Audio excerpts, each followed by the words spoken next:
बिस्मिल्लाहिर्रहमानिर्रहीम।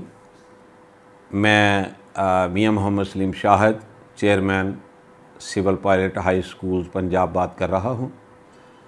और मुझे ये देखकर ये सुनकर बहुत खुशी हुई है कि R55 चैनल जो है इसका आगाज़ किया गया है।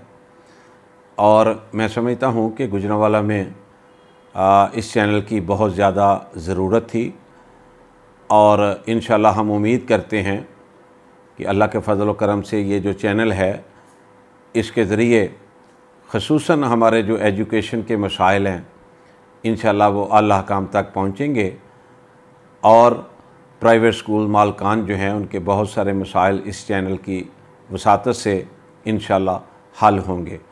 और हकीकत ये है कि गुजरांवाला में इस चैनल की बहुत ज़्यादा ज़रूरत थी और इंशाल्लाह इसकी अहमियत जो है वो प्राइवेट स्कूल मालकान के नज़दीक बहुत ज़्यादा होगी।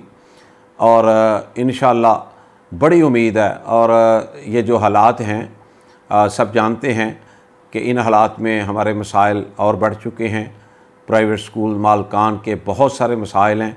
इंशाल्लाह हम उम्मीद रखते हैं, तवक्को रखते हैं कि इस चैनल जो है ये R55 जो है इस चैनल के हवाले से, इस चैनल के ज़रिए हमारे जो हैं वो बहुत से मसाइल हल होंगे और एजुकेशन का निज़ाम इंशाल्लाह अल्लाह के फ़ज़ल व करम से बेहतर होगा।